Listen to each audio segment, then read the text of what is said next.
నిన్నటి నుంచి యూఎస్ఏలో ఆర్ ఇండియాలో న్యూస్ ఛానళ్ళల్లో ఆర్ బయట సోషల్ మీడియాలలో బాగా ఒక న్యూస్ అయితే సర్క్యులేట్ అవుతుంది. అదేంటి అంటే అమెరికాలో ఒక ఇండియన్ 2 జాబ్స్ చేయడం వలన అతనికి 15 సంవత్సరాల జైలు శిక్ష పడింది అని జెప్పేసి. దీని మీద చాలా వెర్షన్స్ వింటూ ఉన్నాం. బాగా అత్యాశ ఎక్కువైంది అని జెప్పి. అండ్ ఇంకొక వెర్షన్ ఏంటి అంటే అదే మన ఇండియాలో అయితే అసలు పట్టించుకోరు. అమెరికాలో చూడండి జైలు శిక్ష యేశారు అని జెప్పేసి. అండ్ ఇంకా చాలా రకాలుగా అదేంటి వాడి కష్టం వాడు కదా! వాడు కష్టపడి పని జేశాడు. దానికి గూడా జైలు శిక్ష వేయాలా? కావాలంటే ఫైనెయొచ్చు కదా! ఫైనేసి వదిలేయొచ్చు కదా! అని జెప్పేసి. సో, వీటన్నిటి వెనక అసలు రీజన్ ఏంటి? ఎలా ఉంటది? అనేసైతే ఈ వీడియోలో మీతో అయితే షేర్ చేస్తాను. సో, ఇంకెవరైనా మొదటిసారి మన ఛానెల్‌ని చూస్తున్నట్లయితే తప్పకుండా సబ్స్క్రైబ్ చేసుకోండి. వీడియోకైతే లైక్ చేయండి. ఎవరికైనా యూజ్ అవుతదనుకుంటే షేర్ చేయండి. సో, ఇంక టాపిక్‌లోకెళ్ళినట్లయితే అతని యొక్క నేమ్ వచ్చేసి గోస్వామి.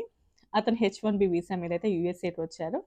అక్కడ జరిగినటువంటి మిస్టేక్ ఏంటి అనంటే, అతను అమెరికాలో న్యూయార్క్ స్టేట్ గవర్నమెంట్ అంటే అతను 2 ప్రాజెక్ట్‌లలో వర్క్ చేస్తున్నాడు.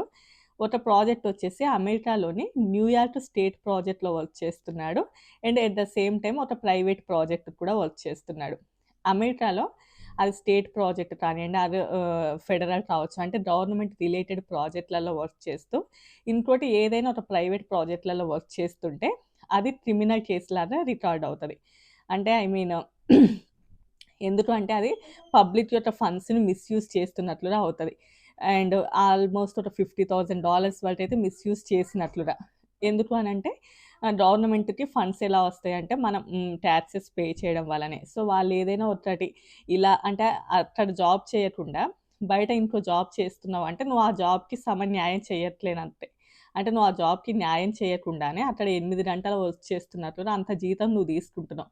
అంటే జనాల నుంచి వచ్చినటువంటి మనీ అంటే ప్రజల యొక్క ట్యాక్స్‌ల నుంచి వచ్చినటువంటి మనీ నువ్వు గవర్నమెంట్‌కి వర్క్ చేస్తూ అక్కడి నుంచి జీతం నువ్వు తీసుకుంటున్నావు గాబట్టి, అది క్రిమినల్ కేస్‌లాగా రికార్డ్ అవుతది. సో, అందువలన అతన్నైతే కేస్ ఫైల్ చేసి జైలుకి తీసుకెళ్లారు అని జెప్పి, ఆ తర్వాత బెయిల్ మీద బయటకొచ్చారు. వన్స్ అదంతా ఓకే అవుతే 15 సంవత్సరాలు పడేటటువంటి ఛాన్సెస్ ఉన్నాయి. సో, ఇంక అక్కడ జరిగిందది. అండ్ ఇంకా కొంతమంది ఏంటి అంటే, అదేంటి జస్ట్ ఫైనేసి వదిలేస్తే అయిపోతది గదా! అన్ని సంవత్సరాలు జైలు శిక్ష ఎందుకు అని జెప్పి 2 రకాలుంటది. ఒకటేంటి అంటే, ఇప్పుడు ఇతను ఒక గవర్నమెంట్‌కి వర్క్ చేస్తూ at the same time private ప్రాజెక్ట్‌లో వర్క్ చేస్తున్నాడు కాబట్టి, అది క్రిమినల్ కేస్‌లాగా రికార్డ్ అయింది. అలా గాకుండా 2 ప్రైవేట్ జాబ్స్ చేస్తున్నారనుకోండి. అంటే ఫర్ ఎగ్జాంపుల్ ఒకటి అంటే ఒక ప్రైవేట్ కంపెనీలో వర్క్ చేస్తున్నారు. అండ్ ఇంకో ప్రైవేట్ కంపెనీలో వర్క్ చేస్తున్నారు. అక్కడ వాళ్ళకి తెలిసింది. వాళ్ళు కేస్ ఫైల్ చేశారనుకోండి. అప్పుడు వాళ్ళని జాబ్‌లో నుంచి తీసేయడం and at the same time గట్టిగా పెనాల్టీ పడతదన్నట్టు. సో, అది సివిల్ కేస్ అవుతది. ఇప్పుడు గవర్నమెంట్‌ని మిస్‌యూజ్ అంటే ఫండ్స్‌ని మిస్‌యూజ్ చేశారు. పబ్లిక్ ఫండ్స్ కాబట్టి అది క్రిమినల్ కేస్‌లాగా రికార్డ్ అవుతది. అలా కాకుండా ఇట్లా ప్రైవేట్‌లో వర్క్ చేశాడనుకోండి. అప్పుడు సివిల్ కేస్‌లాగా ఫైల్ అయ్యి అప్పుడు మాత్రం ఫైన్ పడతది. సో, అలా 2 డిఫరెన్సెస్ ఉంటాయన్నట్టు. ఏంటంటే నెక్స్ట్ ఇంకా చాలామంది ఏంటంటే అసలు అమెరికాలో 2 జాబ్స్ చేయకూడదంట. ఎంత కఠినమైన నిర్ణయాలున్నాయి చూడండి. అదే మన ఇండియాలో అయితే ఇలాంటి నిర్ణయాలు లేవు అది ఇది అని చెప్పేసి. అమెరికాలో కూడా 2 జాబ్స్ చేయొచ్చు. అది కూడా లీగలే. ఇల్లీగల్ ఏమి కాదు. బట్ దానికి కొన్ని రిస్ట్రిక్షన్స్ ఉంటాయి. అంటే ఫర్ ఎగ్జాంపుల్ నీకు ఎవరైతే హెచ్-1బీని స్పాన్సర్ చేశారో, అంటే ఎవరైతే హెచ్-1బీ వీసా ద్వారా యూఎస్ఏకి వచ్చారో, ఆ తర్వాత కంపెనీ యొక్క లాస్ అండ్ కాంట్రాక్ట్స్ ఉంటాయి. వాళ్ళు గనుక ఒబే చేస్తే అంటే ఐ మీన్ నేను ఇంకొక కాంట్రాక్ట్ జాబ్ చేద్దాం అనుకుంటున్నాను. నేను ఇంకొక 4 అవర్స్ ఎక్స్‌ట్రా వర్క్ చేయాలి అనుకుంటున్నాను అని కానీ, అలాంటిది ఏదైనా ఒక పర్మిషన్ తీసుకున్నట్లయితే అంటే ఆ కంపెనీ గనుక ఒబే చేస్తే అంటే వాళ్ళు ఓకే అనంటే నువ్వు ఇంకో జాబ్ చేసుకోవచ్చు. బట్ చాలా వరకు కంపెనీస్‌లలో అలా ఉండదు. అంటే నువ్వు ఇక్కడ వర్క్ చేస్తూ నువ్వు ఇంకో దాంట్లో వర్క్ చేయడం అనేది చాలా వరకు కంపెనీస్‌లలో ఉండదు. బట్ కొన్ని చోట్లలో అయితే ఉంటది. అండ్ ఇంకా ఏంటి అంటే కొంతమంది ఫర్ ఎగ్జాంపుల్ కొన్ని పెద్ద పెద్ద కంపెనీస్ ఉన్నాయి. కన్సల్టెన్సీస్‌కి సంబంధించిన కంపెనీస్ నేను నేమ్స్ చెప్పనులెండి గానీ, వాళ్ళు ఎవరైతే ఎంప్లాయీస్‌ని ఇక్కడ తెచ్చుకుంటారో 2, 3 క్లయింట్స్ దగ్గర వర్క్ చేపించుకుంటూ ఉంటారు. 2, 3 క్లయింట్స్ దగ్గర.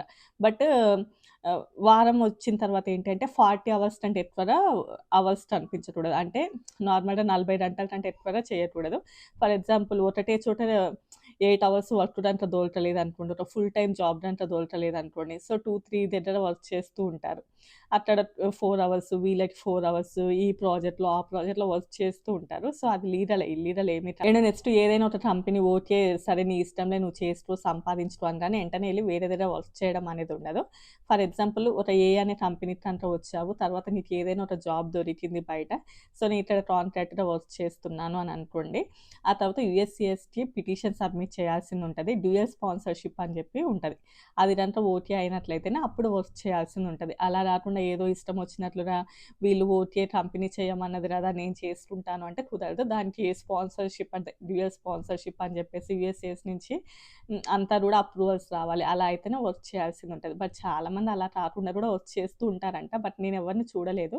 బట్ వింటూ ఉన్నాను. చాలామంది అలా చేస్తుంటారు బయట 2, 3 జాబ్‌లు అని. అంటే ఎవరైనా మోర్ దాన్ 1 జాబ్ చేస్తున్నారు అంటే తప్పనిసరిగా కొన్ని రిస్ట్రిక్షన్స్ అనేవి ఉంటాయి. వీసా రిస్ట్రిక్షన్స్ ఉంటది. మిస్ రిప్రజెంటేషన్ అంటే ఐ మీన్ బయట ఇంకో చోట నువ్వు వర్క్ చేస్తున్నావు అనుకోండి. అక్కడ నువ్వు ఫుల్ టైమ్ సాలరీ తీసుకుంటున్నావు. ఇక్కడ వచ్చేసి ఇక్కడ ఫుల్ టైమ్ సాలరీ తీసుకుంటున్నావు.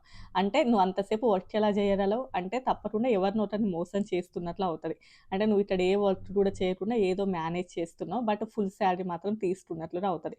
అలాంటప్పుడు కంపెనీస్ యాక్సెప్ట్ చేయవు కదా! ఎవరైనా కూడా యాక్సెప్ట్ చేయరు. జస్ట్ నీకు వర్క్ ఉంది అని చూపిచ్చి, ఏదో చేస్తున్నట్లుగా చూపిచ్చి, ఎలానో మేనేజ్ చేస్తే కంపెనీస్ కూడా ఊరుకోవు. సో, అప్పుడు కంపెనీస్ కూడా కేస్ ఫైల్ చేస్తాయి. అలా ఒక ప్రైవేట్ కంపెనీ గనుక కేస్ ఫైల్ చేసిందని అనుకోండి, ఆ టైంలో మాత్రం తప్పకుండా పెనాల్టీ పడతది.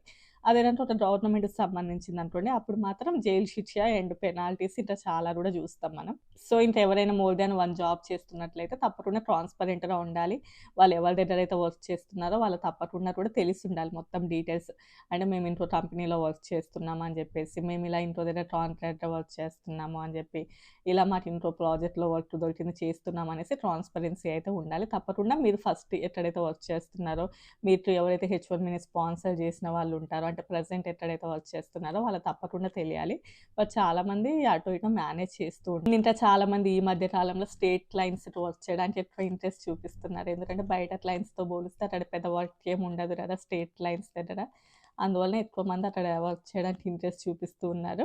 బట్ ఏందంటే అక్కడ అదో ఏదో చేసి మేనేజ్ చేసి మళ్ళీ బయట ఇంకొకరి దగ్గర కూడా వర్క్ చేయొచ్చు కదా! అని చెప్పేసి.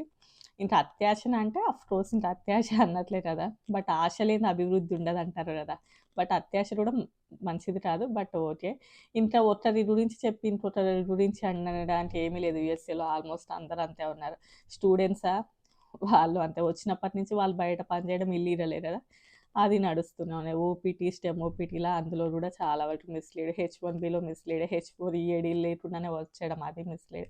అలా అని చెప్పుకుంటూ పోతే చాలానే ఉన్నాయిలెండి. అండ్ మెయిన్ ప్రాబ్లమ్ ఏంటి అంటే 2 ఎంప్లాయ్‌మెంట్స్ అంటే 2 జాబ్స్ చేయడం.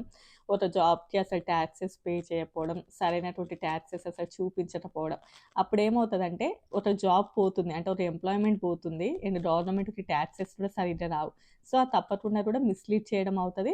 అది ఆల్మోస్ట్ ఒక కేస్ లాగానే. అలా గాకుండా ఇంకెవరైనా వర్క్ చేస్తుంటే ఆ ప్లేస్ లోపల వాళ్ళు టాక్సెస్ పే చేస్తారు గదా! అదంతా ఒక ఫ్లోలో ఉంటది. అదంతా లీగల్‌గా ఉంటది. అలా కాకుండా ఒక్కదానికే టాక్సెస్ పే చేయడం, ఇంకో దానికి టాక్స్‌లు పే చేయకుండా ఉండడం ఇదంతా కూడా మిస్‌లీడ్ చేసినట్లుగా ఉంటది.